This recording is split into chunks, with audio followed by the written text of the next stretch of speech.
The sound's on.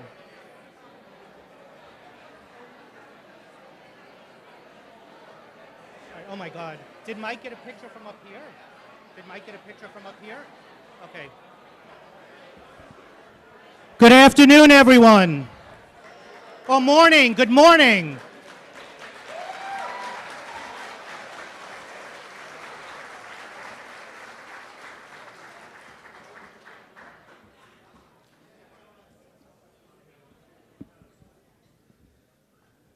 God, I know my board is not going to want to hear this, but we need a larger community center.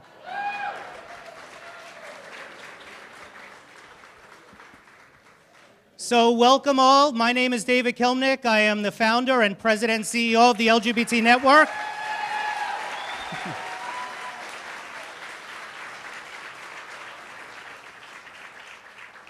This is just an incredibly exciting day to not only officially open the nation's largest suburban LGBT center right here in Hauppauge, but to do so with so many friends who have been so supportive over the years, and so we can't thank you enough for that.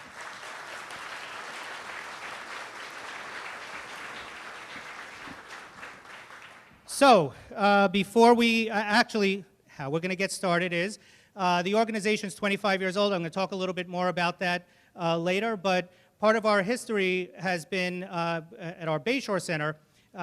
We started a youth talent competition. Years ago, it was called Legally Idol, Long Island Gay and Lesbian Youth, which is part of the network, when American Idol was the big thing. Now it's LGBT, Legaly's got big talent, so it's all kinds of talent.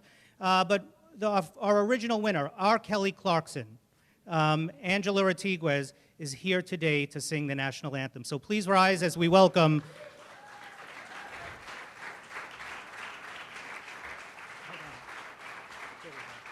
I got it.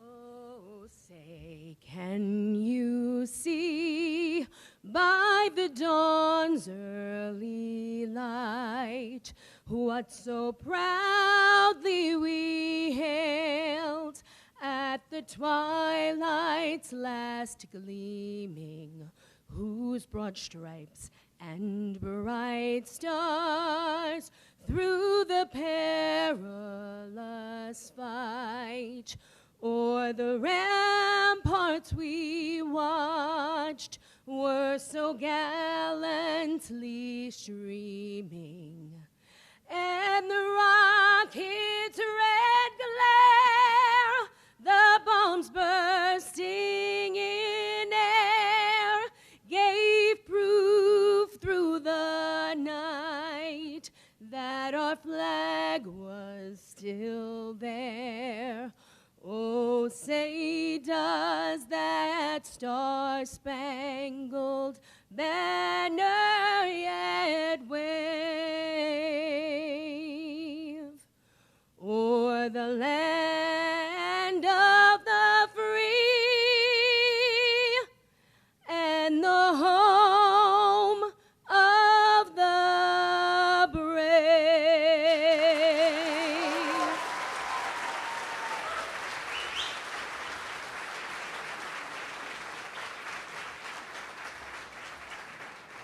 Thank you. Let's hear it for Angela.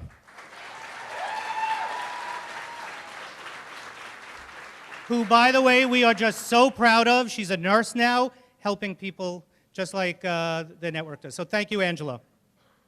So again, thank you and welcome to the LGBT Network's Hauppauge Center. We're calling it our Next Generation Center. And if you haven't had a tour yet, well, you will be able to have one right after this, and you'll see why it's the Next Generation Center.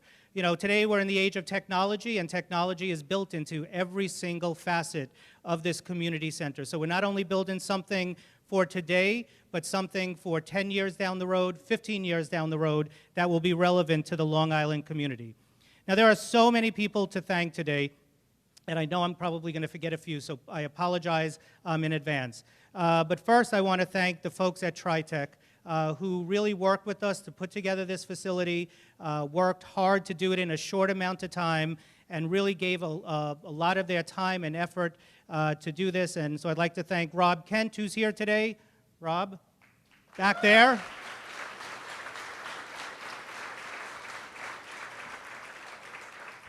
And someone who is on vacation today but wanted to be here, and he said to send him lots of pictures, Dennis Wicks from TriTech, who takes care of us like no one else. Also want to thank, and I'll go through the list, we have Peter Curry and Nick Teruzli from Farrell Fritz, also, back there. Harris Beach, the Suffolk County IDA, Kelly Morris, Tony Catapano, and John McNally. Thank you, Suffolk IDA. The many special friends of the LGBT network, George Sunis, Todd Shapiro, Robert Zimmerman, Linda Arman, Mitch Drazen and Fritz, Jeff Gates, Mike Moran, Carol Longworth, and Denise from the Long Island REDC. And to our many supportive vendors. And I know people sometimes don't want to thank their vendors because you pay them too, right?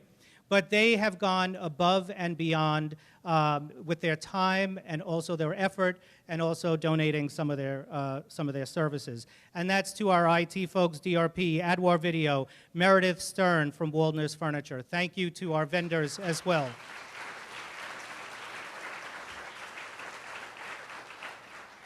And our vendors are all Long Island businesses too, so. A special thanks. You know, we've been here getting the place set up for about 2 months, and we wouldn't be sitting here today if it wasn't for the hard work, the dedication of our LGBT network staff. Let's hear it for the LGBT network staff.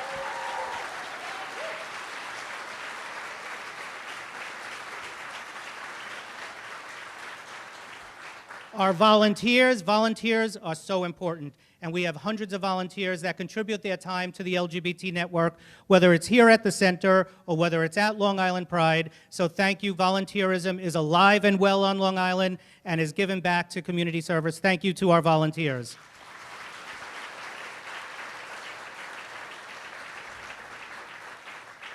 And thank you to our hard-working and very, very supportive board members.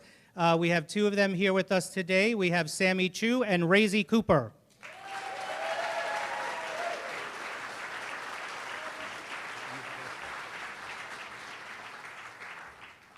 Okay, now I get to welcome all of our elected officials who are here with us today, and there are a lot of them, and that speaks volumes to where we are today, I think, and why we're sitting here. And the reason why we're sitting here at the nation's largest suburban LGBT center is because when we started this organization 25 years ago, it wasn't like starting an organization in a major urban area. You couldn't just talk to one party, right? You had to talk to everyone because everyone was on the table to talk to, because everyone has someone who's LGBT in their lives, whether it's a child, whether it's a parent, whether it's a friend, whether it's a coworker. And the reason why we are here today is because of a bipartisan effort and because of the support of so many of our elected officials. And I think that's something that Long Island should be very proud about and something we could teach the rest of the nation about how we come together.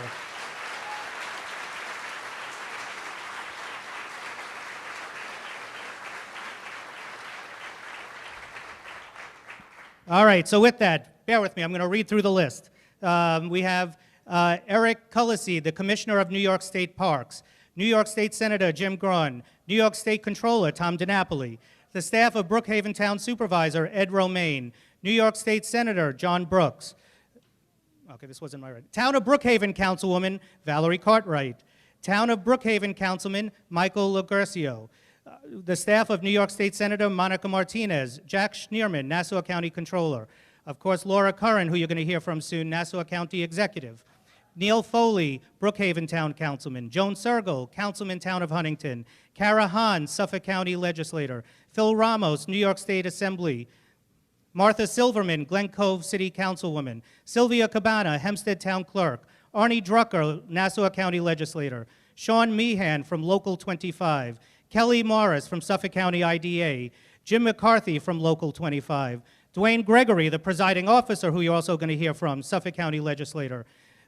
Mikhail Solagis, New York State Assembly, Donna Lent, Town of Brookhaven Town Clerk, all of our friends in labor who are here today. Workers' rights are human rights too, from CWA and IBEW. Also, Legislator Deborah Muley, Assemblywoman, New York State Assemblywoman Kimberly Jean-Pierre, representatives from Senator Chuck Schumer, Senator Kirsten Gillibrand, Congresswoman Kathleen Rice, Congressman Tom Suozzi, and Legislator Susan Berlin. A big round of applause for that turnout today.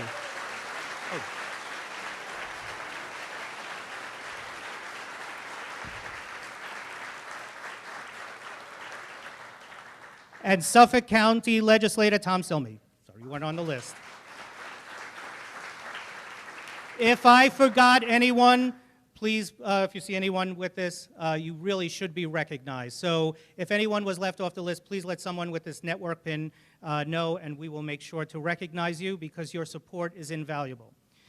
So today, together with all of you, we make history today, not just on Long Island, not just in New York State, but the nation. And so I'm going to tell you a little bit about how the network started.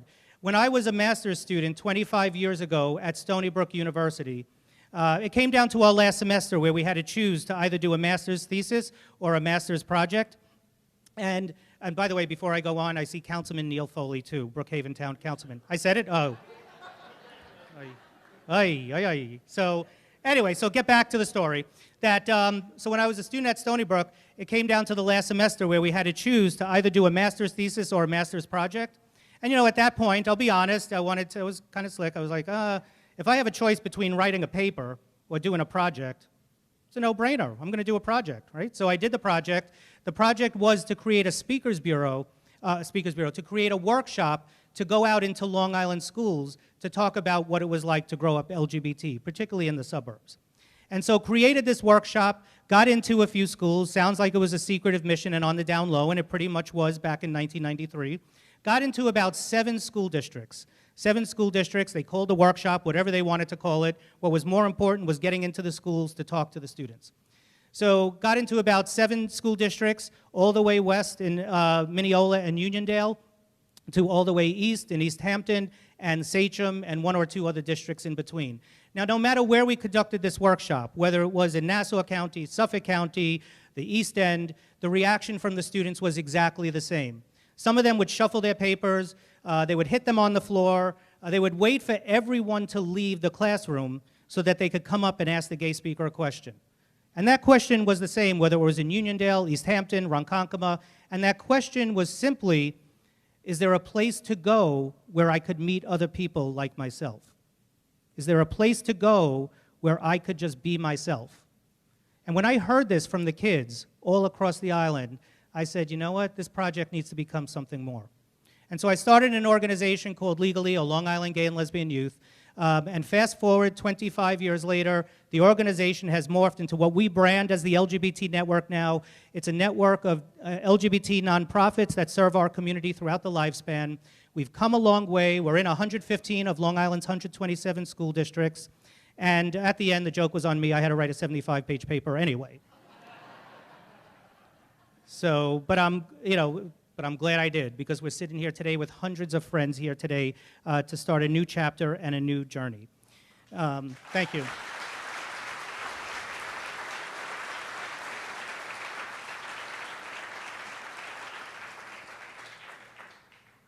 Okay, more people.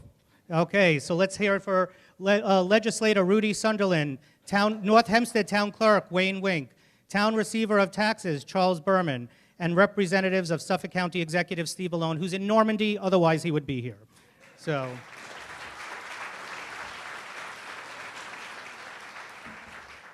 let me just share just a little bit about the LGBT network. And I'll just share 4 things. We have literature out all over the place to take with you. We do so many different things for so many people and for all of Long Island. We are a 25-plus-year-old organization and now the 6th largest LGBT center organization in the country. The 6th largest out of 220 LGBT center organizations in the country. When I tell people, when I go to national conferences and I say, oh, I'm from Long Island, we run the Long Island LGBT Center. Oh, they can't have anything there, it's Long Island, right? We have this stereotype about Long Island. And when they hear what we do, when they hear what our budget is, when they hear how many people we employ, they too wish they were on Long Island. So,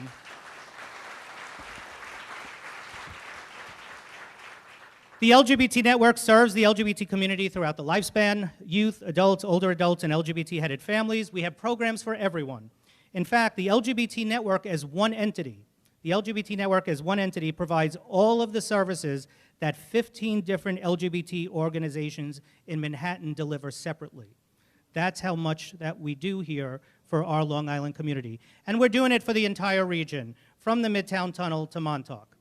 So here's a couple of other things to know about the network. We deliver education, health services, anti-bullying, advocacy, community building, support in mental health, arts and cultural, a wide range of HIV, AIDS services, and STI services, substance abuse and opioid, domestic violence and intimate partner violence programs, immigration and family building services, and much more to tens of thousands of people a year.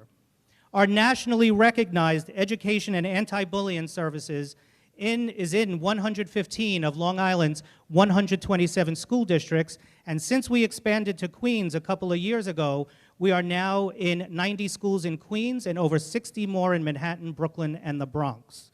So we're taking our national education program across the region.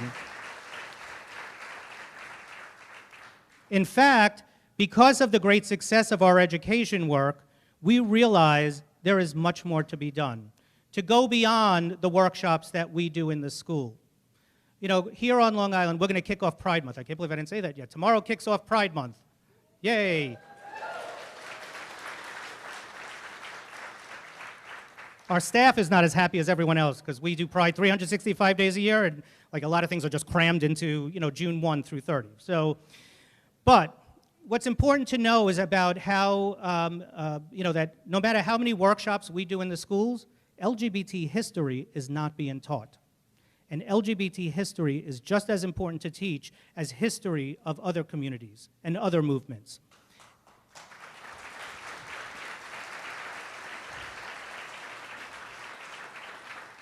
You know, Long Island has a special place, aside from the LGBT network, but Long Island has a special place in LGBT history nationwide. One of the most well-known LGBT movement leaders, who there's also a stamp for, is Harvey Milk. Harvey Milk was born in Woodmere, North Woodmere, went to schools in Woodmere, and graduated eventually from Bayshore High School.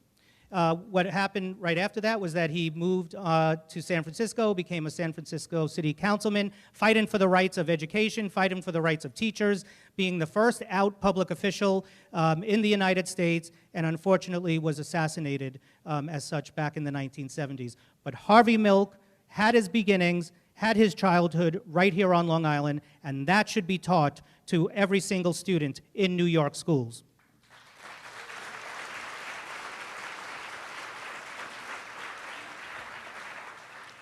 So, and welcome Congressman Swazi.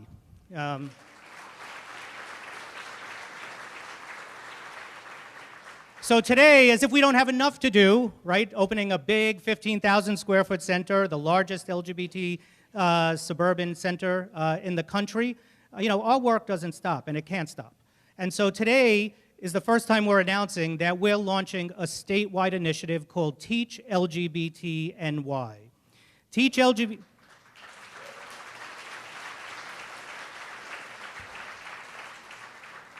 And it's going to be organized right here from Long Island. Teach LGBT NY, which you'll be able to learn more at teachlgbtny.org, will campaign to pass a bill now filed in the New York State Senate and Assembly mandating LGBT history be officially part of the New York State curriculum. Now, this isn't the first time that the New York State legislature would have passed mandated curriculum. They did so in the late 1990s to teach about the Holocaust and the Irish potato famine, and they could do so again in 2019 to teach about LGBT history in our schools.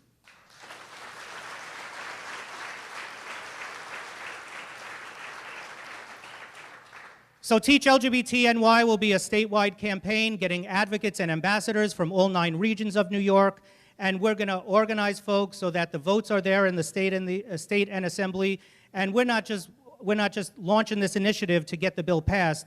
we're already preparing for post-passage. So we're going to put together educators from all the different SUNY schools and other universities around the state to draft curricula so that when this legislation passes, it's ready to be implemented and that there's enforcement of it as well and to make sure that it happens. So that's a little bit about our new statewide initiative. So we were also just named by the New York State Department of Health as one of the top 13 high achievers in New York State for our HIV testing services.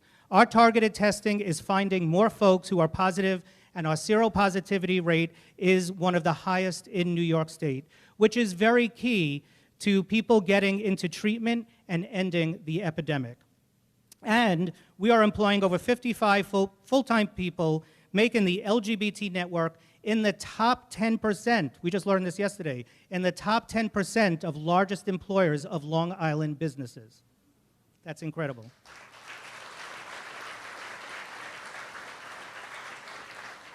So by providing more jobs, we are a major driving force for our local economy. While at the same time, while we're that driving force for the local economy, we are making sure that our community, our Long Island community, is getting the help they need and the representation, the visibility, and leadership in communities, schools, workplaces, on the athletic field, and in places of worship to achieve equality and justice. Now, we are also leading Pride initiatives, and not just in the month of June, even though there's a lot happening in this next 30 days. We established the New York metro area's first ever LGBT Pride Night with professional sports franchises with the New York Mets at Citi Field. In fact, our 4th annual Pride Night at Citi Field will be August 10th this year. And most recently, we did so with our hometown New York Islanders.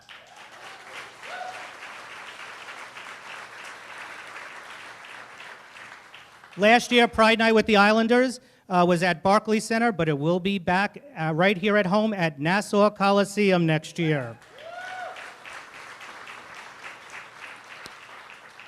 We've also expanded our Pride Night franchise to include the Long Island Nets, and we are in talks with the NFL to have the NFL's first ever Pride Night as well in 2020. Not going to be done this year. But yeah, it's happening. It's going to happen. We also produced the Long Island Pride Weekend in Long Beach, which after today, that's all you're going to hear about, you know, with commercials, Facebook, everything. June 21st through the 23rd in Long Beach. It's a massive 3-day celebration that brings together thousands of visitors and tourists to Long Island and to showcase, you know, the beauty of where we live and the diversity of where we live.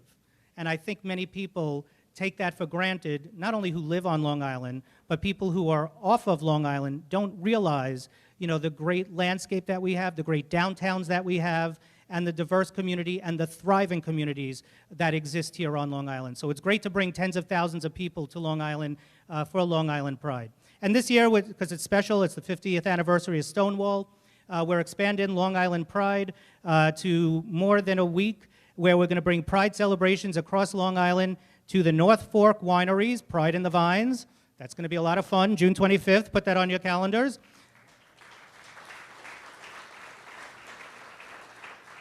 We're going to bring that to Fire Island also, and also to an event you probably heard a lot about because of a recent hate incident, to Patchogue for Live After 5 on June 27th.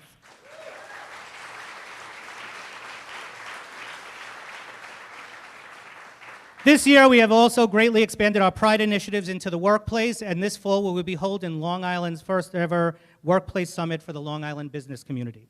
And we are, so the fourth thing I want to tell you, boy, number 3 took a long time. The fourth thing I want to tell you is that we are a Long Island born-based organization, but we have taken our brand into Queens, which is very much like Long Island, with LGBT centers now from the Midtown Tunnel to Montauk. Our Queens Center is in Long Island City. We have the brand new Shining Center here in Hauppauge, and also out on the East End in Sag Harbor, with more to come. The network's Hampton Center in Sag Harbor is extremely important, as we cannot forget about our families that live out on the East End. For our young people in particular, and our seniors, it could be an incredibly lonely and isolating place out on the East End. And there is just as high levels, if not more, of bullying that we see in the schools, in the East End schools. So it's just as important to not forget about the East End, and I know so many people in here don't, and that we just don't think of the East End during Memorial Day to Labor Day. It's a year-round community. It's a year-round community that's very diverse. It's a year-round community with large populations of immigrants. And it's important that we serve them all year round, and we do, and we're going to be growing that facility as well.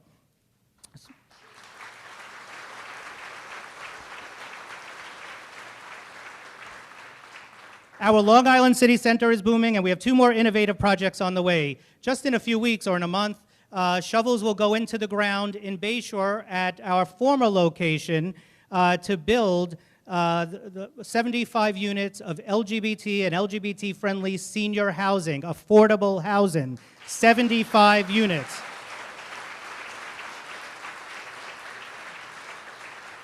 And I know some of you are at the groundbreaking or the announcement of it 3-4 years ago, but I know so many people here who work on anything to do with building on Long Island. It takes that long to put the shovels in the ground, but it's going in the ground. And we're going to have 75 units of affordable housing, plus a new community center there too, an 8,000 square foot community center. And this was also announced several years ago, and it's on its way with the support of our New York State legislature to be able to put the shovel in the ground in the next year or the next 6 months to start building our LGBT center and health clinic in Patchogue. So that should be happening soon as well.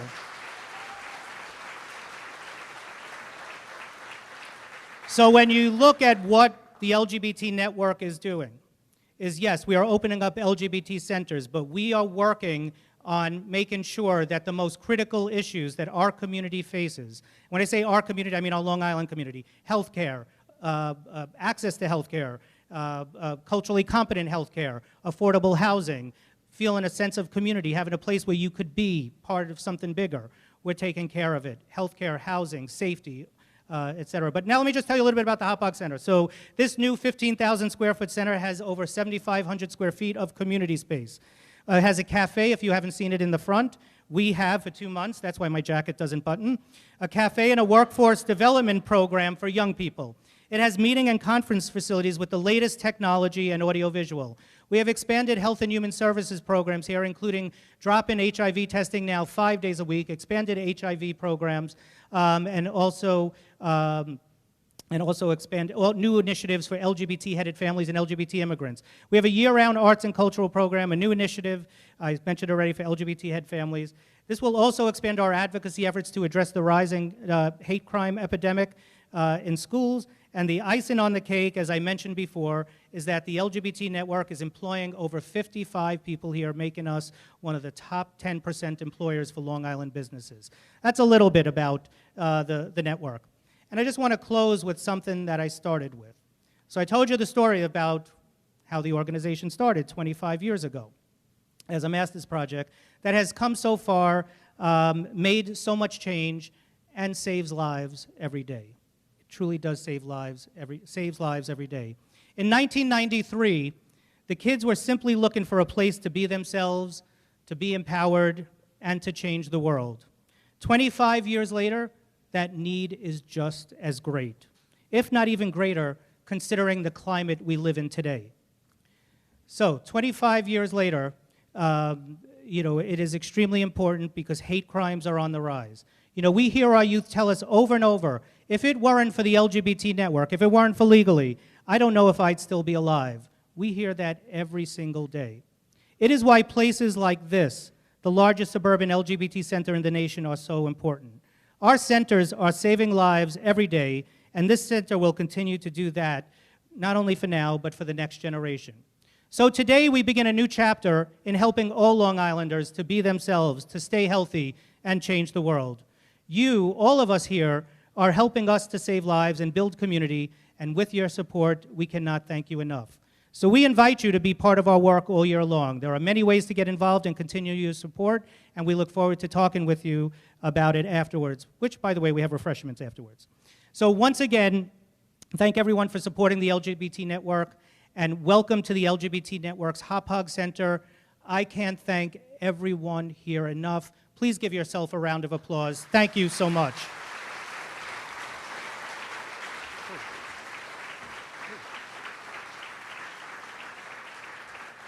Okay. I said a lot. We have a few folks who are going to come up and say a few other words too. Please help me welcome to the stage, on behalf of New York State Governor Andrew Cuomo, surrogate New York State's Park Commissioner Eric Kulisend.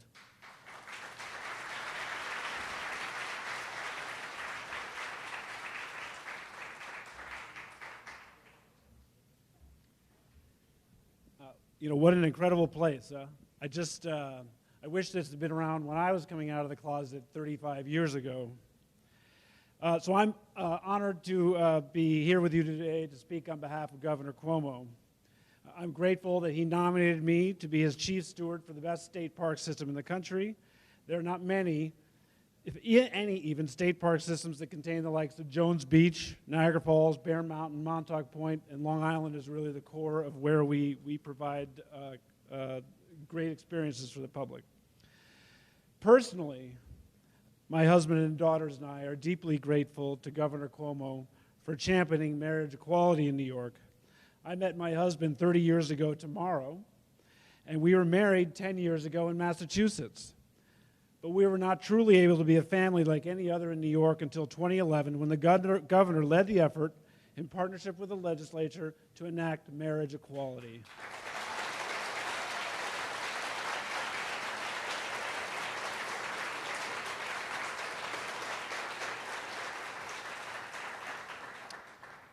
Today, the governor sends his congratulations to the LGBT network on the opening of this new Long Island LGBT Community Center and creating a welcoming place for your families, you and your families. Together, we're creating a New York that embraces all people and sends a strong message that fundamental inequalities must come to an end. From the outset of his administration, beginning with the passage of the Marriage Equality Act, to the recent signing into law of the Gender Expression Non-Discrimination Act and banning the practice of conversion therapy, Governor Cuomo has won one landmark victory after another for the LGBTQ community.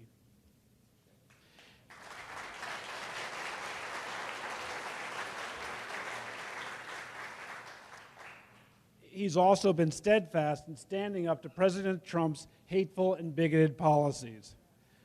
This year, he is working with the legislature to eliminate the gay panic defense as a mitigating factor in criminal cases. And even as I speak, he is advocating a proposal to make gestational surrogacy legal in New York.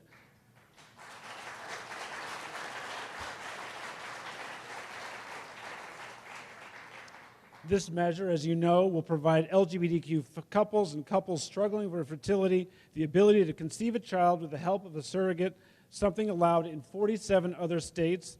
And again, I bring my personal experience to bear, as my husband and I had to go to Massachusetts and Maine to have children through a wonderful surrogate because New York forbade the practice 20 years ago. But more than that, the governor has welcomed and celebrated us. He has welcomed LGBT people into substantive leadership positions in his administration.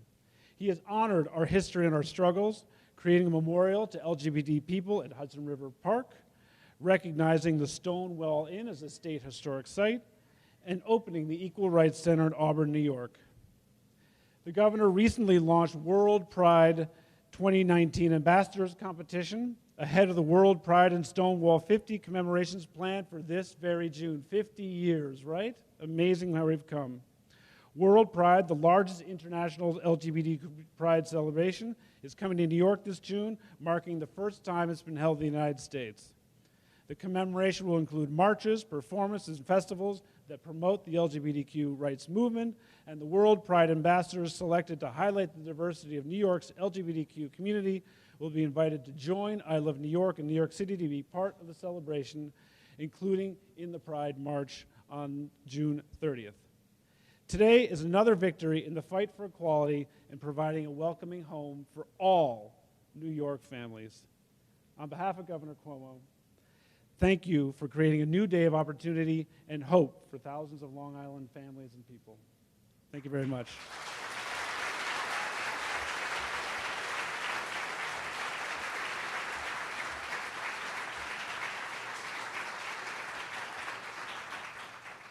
See, we thought of everything, even very tall people with microphones. Very good, thank you. So thank you to the Commissioner and to Governor Cuomo for all your support and your leadership in passing certainly progressive legislation that we see particularly this year. And actually the credit should not only go to the governor, but really to the New York State Senator, the Assembly, who's passed this forever, for so many years, and then this year to our state senators who have picked up the ball and made sure that this legislation passed. You know, I think sometimes when we get excited that, you know, things were finally passed in the New York State Senate, we forget to thank our New York State Assembly members who were doing this for years. So certainly thank you to our New York State Assembly members. Yes.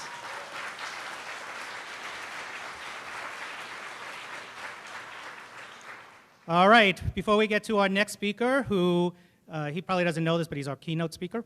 We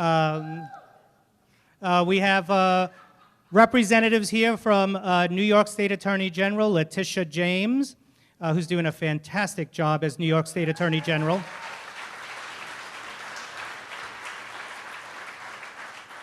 We have Suffolk County Deputy County Executive John Kamen.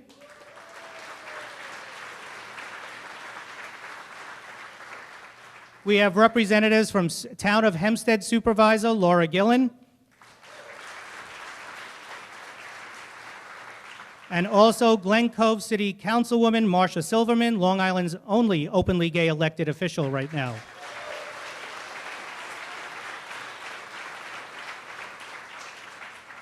So while we're opening up this brand new center today, many years ago, we were able to open up our first building, coming off of Main Street, but open up our first larger building in Bayshore because of the support of a very young New York State Assembly person who gave us a small, modest, but it was a lot at that time. If you're in the New York State Legislature, it wouldn't be a lot now, okay? So, but back then, $50,000 was a lot to us. To be able to purchase a building in Bayshore that now will be part of the site of the affordable housing. But he really went out there when no one else did to be able to listen to the needs of our LGBT community, listen to the needs of the organization, the LGBT network serving the LGBT community, and went out and secured $50,000 to do that. He has gone on to do so many incredible things, not only as a New York State Assemblyman, but as our controller of New York State. Please welcome Tom DiNapoli.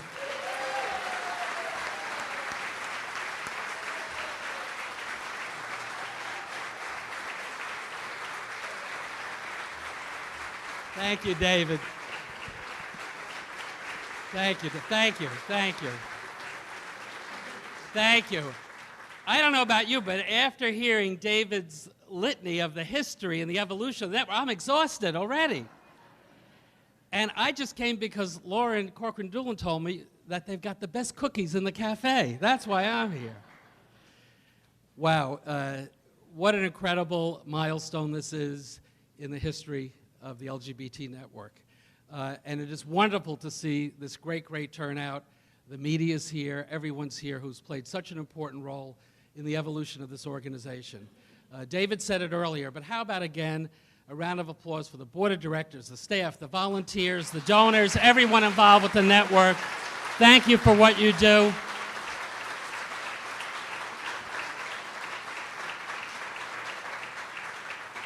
Certainly, especially to David Kilnick, to Robert Vitelli, and the leadership team.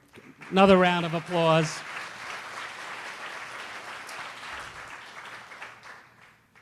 As you figured out, I know David a long time. If I was a young assemblyman, he was a really young person back then when we first met. He wasn't even a doctor then, right? Actually, I did play a big role in that. Dr. David Kilnick. Give him a round of applause for getting that doctorate, too, along the way. So to fill out a little bit of the story, I got a call from one of my colleagues at the time, Audrey Pfeffer from the State Assembly, and you served with Audrey, right, Phil? And now her daughter's there, right? She said, I got this young man who I know since he was growing up, and I know his family. He's doing something very interesting out on Long Island, and I'd like you to meet him and maybe give him some suggestions and some guidance. And that's really how we first met. David came to my district office in Great Neck. We had a great chat. He shared with me his goals and his dreams and his ambitions and his vision. And obviously, I was taken by it. And as often happens, as the elected officials will appreciate, when you meet somebody new and they've got a great vision and ambition and dream, and you connect with them, the next thing you know, they ask for money. You know, that's what happens, right? Sometimes it's hard to get the money, even when it's a worthy cause. But it always stuck in my mind that I needed to do something in a tangible way on behalf of my constituents, because David's vision was for an island-wide program to help LGBT young people at the time, legally, right? That was the beginning of it all. And so my constituents would be helped by this program. And we did have an opportunity for some capital funding. And yeah, $50,000 is still a lot of money today, even. As controller, I have to say that, as you know. I sign the checks now. And to think now, all these years later, that that initial capital grant has been part of the great success of the network, the expansion of the facilities and the programs, it really says what we can do when we plant seeds and when people reach out and say, I've got a vision, can you help me complete that vision? Yeah, David has been a great friend to me as well, and certainly from my perspective, what he has done, what the team here has done, has certainly made Long Island a more caring and inclusive and equitable community. Don't you feel proud to be a Long Islander at a day and a moment like this? And we can't minimize what David said about the services, the counseling, the opportunity for networking, the health services that are provided, and that real motivating issue to make sure that nobody now, whether you're young or not so young, is left in the shadows, is left to feel alone, is left to feel isolated. And the reality is there's so much in terms of LGBT services that have evolved over the years, but in a suburban setting, there's always a unique dynamic. There's always something a little different. And we know here in Nassau and Suffolk County, it's not the same as it is in many other places. So this vision that David has had to come up with this wonderful program and tailor it to the needs of a suburban community, as David said, the need for this is as urgent today as it has ever been. And David, I also want to thank you for making me a better public official as well. You have not only helped people individually and families, but you have had such an impact on public policy in New York State. Commissioner mentioned, and you mentioned, it's incredible to think over the years from when I started in the Assembly, before so much of this happened, but Genda and Sonda and DASA and the ban on conversion therapy, and of course marriage equality. And on all of those issues, David has been the one to marshal the community here on Long Island, not just the LGBT community, but all the different stakeholders on Long Island, to say to the legislators, to the elected officials, we all need to focus on these issues. I've learned a lot from you, and you've made me a better public official. And that's why, as controller, we've continued to work together. We did the audit on the Dignity for All Students Act. It's great to have these laws, but if they're not being implemented in the right way, what's the point? And as you know, with our pension fund, and you've been very supportive, we have held corporations accountable where we do investments to say, what are your workplace policies to make sure there's no discrimination against LGBTQ workers? And we've been pressing for diversity on boards of directors to include LGBT representatives. That's the kind of impact that David Kilnick has had on the public policy debate in our state. From the prom to I remember the vigil when Matthew Shepard was killed. I think of so many of the events where you have been so effective in educating all of us on Long Island about how important these issues are, how important these concerns are. And here we are at this great milestone. This facility, and Robert was really bragging about it on the tour that he gave me, but it's really beyond even what you were describing to me when we talked about it the other day. This really is going to take your ability to provide services to a whole new level. And the fact that your network now goes from the Midtown Tunnel all the way to Montauk is really incredible as well. what were you saying earlier, or Sammy was saying, that Manifest Destiny has you going to the Pacific Ocean at some point. There'll be LGBT network programs and facilities. I'm just proud to know you. I'm proud to support you. And I'm really proud of the fact that your vision has truly made our community a much better community for all people. Thank you, David Kilmer. Congratulations on this great day.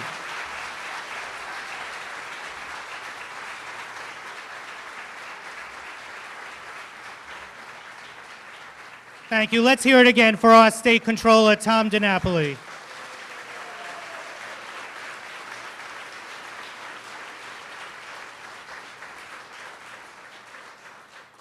So that Manifest Destiny comment did not come from me, because why would a CEO or executive director of a nonprofit say that? It usually comes from the board chair, right, to say, hey, what's happening? And so I'd like to welcome up our board chair, Sammy Chu, to say a few words.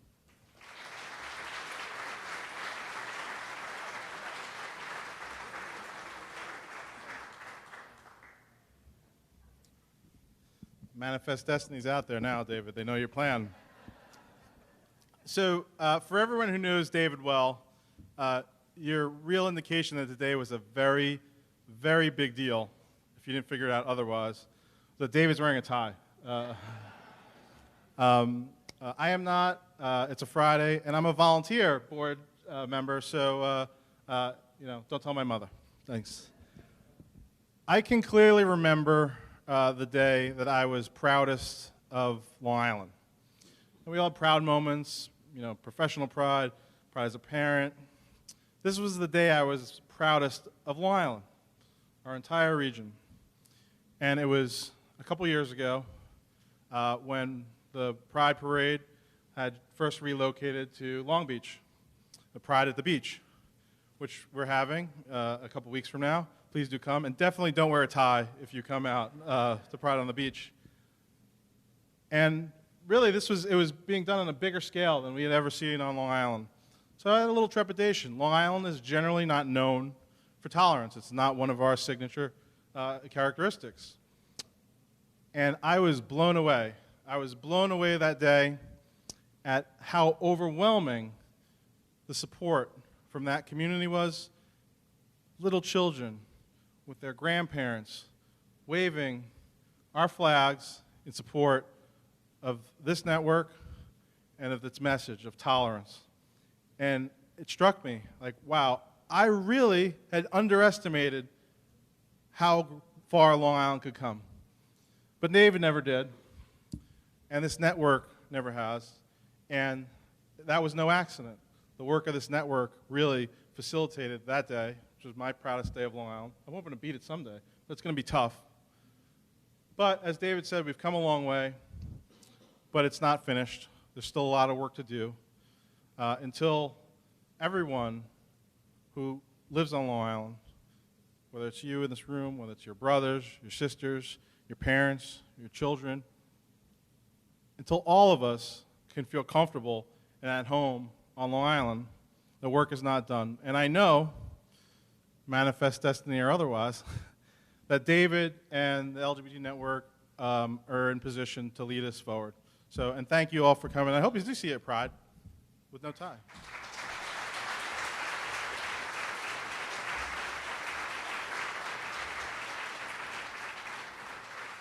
Thank you to Sammy, and thank you to Razy, who's here today on our board.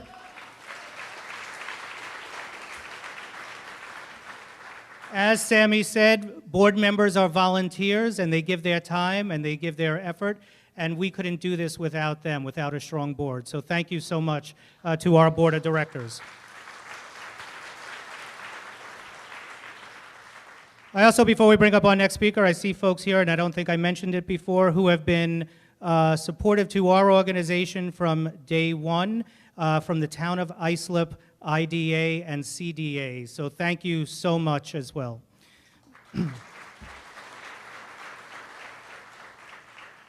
Okay, someone else who has also been there with us from the very beginning, even from his predecessor, Maxine Postal. Maxine Postal was just a shining example of justice, of fighting for everyone. She was so supportive of our organization when we started and throughout our growth. And we thought when she passed away that couldn't be matched, but that's not true. The person that has taken over that seat is a good friend, is a fighter just like Maxine was, and has done it for so many years, stood by our side. We've been partners in fighting for justice and doing many other things great for Suffolk County. And it's my pleasure to bring up Suffolk County Presiding Officer Dwayne Gregory.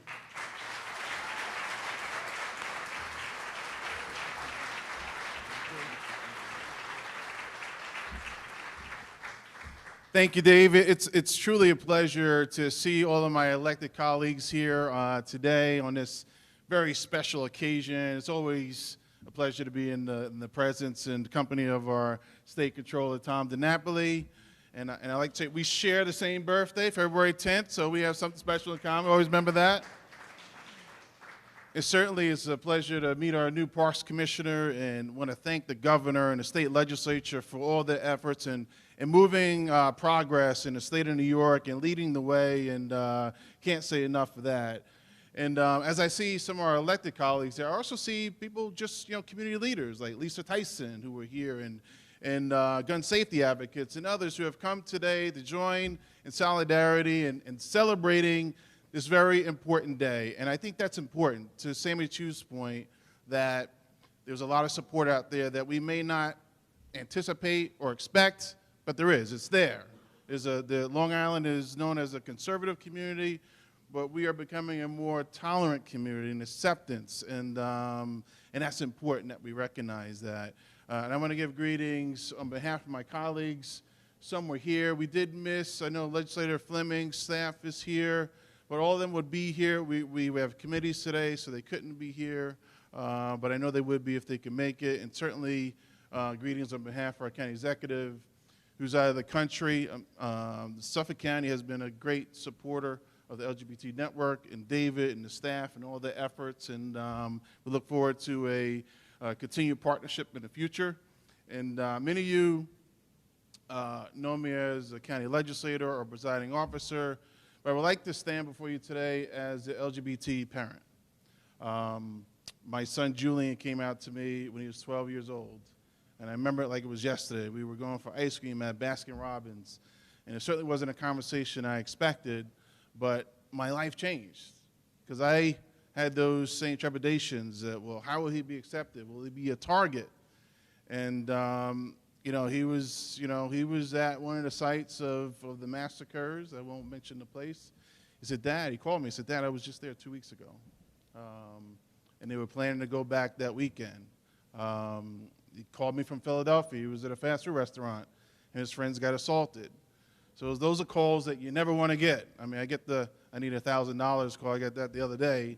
But I certainly accept those more than you never want your child to be in harm's way. And it's great to know that there's a place like this facility and David and the people that are working here, that they're welcome, and that there is acceptance, and that it's okay to be themselves. Because some of them are questioning that. Is it okay to be who I think I am? And yes, the answer is yes. You come here, you're welcome with open arms, and that's an important message that we have to get out. And the LGBT network and the efforts of David and his staff and the board, they're doing that every single day. So congratulations, and look forward to much more success in the future, David.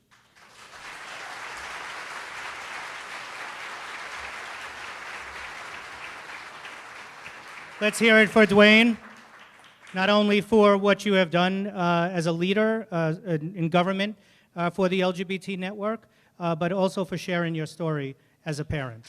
Very, very important. And that's something, as I look around the room here, I see a lot of parents who, we're so thankful for, because, we're sort of like the grandparents here, right? When the kids come here, it's fun for a little bit, we send them home to you, right? But you take such good care of them, you support them in a way that they need to be supported, and that is invaluable, and that's a large part of what we do, is really working with all of you as moms, dads, grandparents, aunts, uncles, brothers, and sisters. It's all about family. It's all about love, it's all about family, and it's all about supporting one another. So thank you, Dwayne, for sharing your story.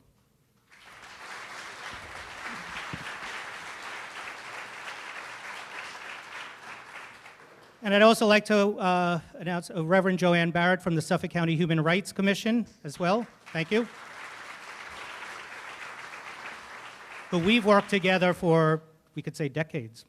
And so I'd like to bring up one more person, and then we're going to close, and we have some food out in the hallway, and you could check out how the different rooms are set up.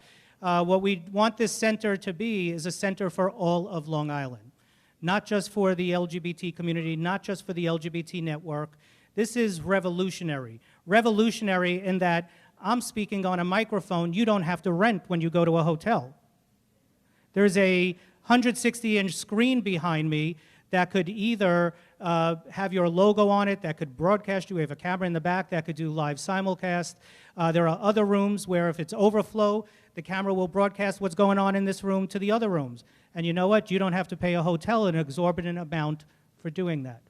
We finally have a facility here on Long Island that we're not only going to increase our services for the LGBT community, but we're going to bring all different groups together, fighting for equality, fighting for social justice. The nonprofits, as Dwayne mentioned, some of our leaders, Colleen is here too, from the Long Island Domestic Violence Coalition, Rebecca Sannon from the Health and Welfare Council of Long Island, and I'm probably missing some other folks. But we're all working together. We're in this together. And, you know, there was a saying that from a candidate a couple of years ago that unfortunately, in my opinion, and I think in our nation's fate, did not get elected. But when she said, "We're stronger together," we are stronger together. So let's remember those words from Hillary Rodham Clinton, because they are extremely important.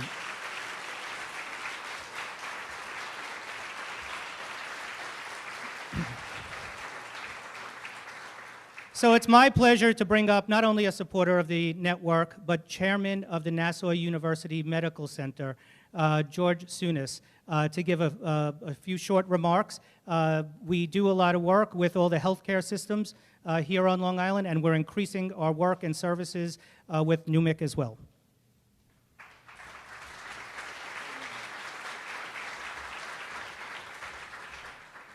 David, you're not alone. I feel your pain.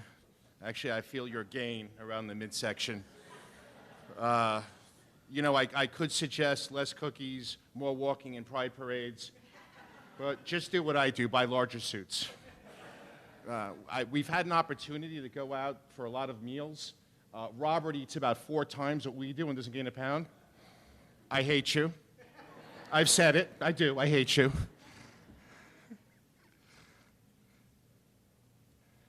There are those that dream of a world where hatred is condemned, that discrimination is quickly and universally condemned, and that's a very laudable ethos. There are those who work towards acceptance. There are those who work to change hearts and minds, and when you do that, the acceptance is enduring. And that is 25 years of impactful work of the LGBT network, and I salute you. It's vitally important that we have safe places, nurturing places for LGBT youth and adults. And this place is exactly that. So you're putting ideas into action, and you are impacting positively the lives of so many people. And for that, David, you are a visionary, a person of tremendous decency, and that decency makes your advocacy so much more effective, because those of us that have interacted with you just cannot say no to you. Before you embarked on what I think is the great human rights cause of my generation, this for me is my Selma, Alabama. I have discussed with mentors what impact we're going to make in this world? What is the great cause that we're going to work to impact positively? And I believe this is it, because this is about equality and humanity. And when we do this right, and there is acceptance, and there is a lack of hatred, this is America's promise fulfilled. This is our nation, stronger together, better together, a beacon of hope and decency and kindness. And you have so much to do for this. And again, I salute you, because when you started your work 25 years ago, places like this did not exist. Programs like this did not exist. Empathy like this did not exist. Support did not exist. And I would imagine at times that you felt that this struggle was overwhelming and that you were all alone. And I tell you, my friend, you are no longer all alone. We are with you, and we will be with you until mission is accomplished.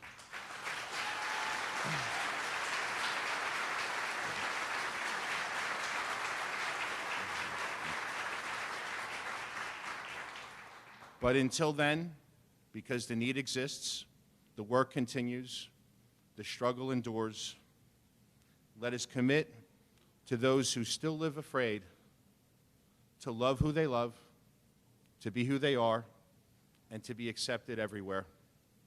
This is still one of the moral imperatives of our time, and it's up to all of us to continue to fight for it. Thank you.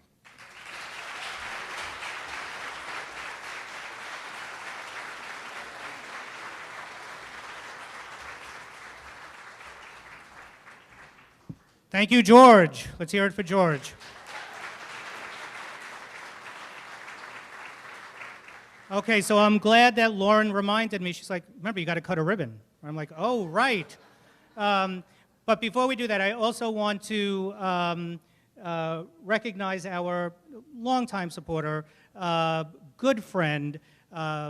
We all know her because we either went to an air show this past weekend or we're all part of something that she and Bethpage Federal Credit Union is giving back to, Linda Arman.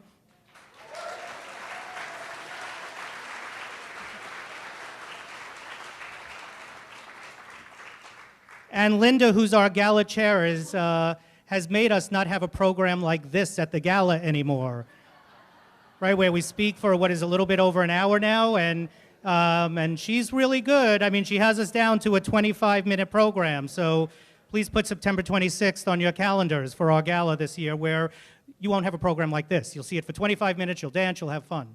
But before we bring everyone up here with all the proclamations and to cut the ribbon, I just want to close with saying, this is everyone's center. This is everyone's center. This is Long Island Center. Yes, it's for the LGBT community. It's an LGBT center, and we are increasing our services here, and we're providing more programs.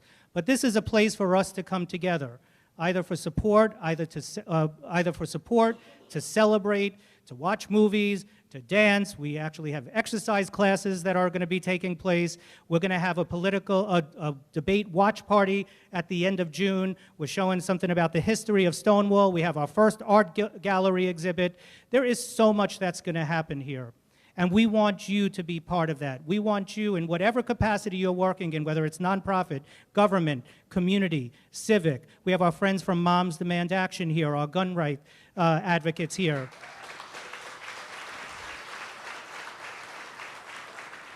That this is a place where we come together to support one another and we move things forward. Now, we know in politics, right, they say it always comes down to the suburbs. The big cities really can't pass anything on a statewide level. It's up to the suburbs. And boy, do we have a bright future ahead at the nation's largest suburban LGBT center, because we are moving the needle along, and we're moving it along together as one community. So thank you all so much for being here today. And I think the folks who are cutting the ribbon know to come on up. No? All right, all public elected officials coming up. Rob Kent from TriTech. And I think we're going to cut it, or should we do it up here? I don't know. We can move the podium. Do you want to put it down there? Whoops. want to put it?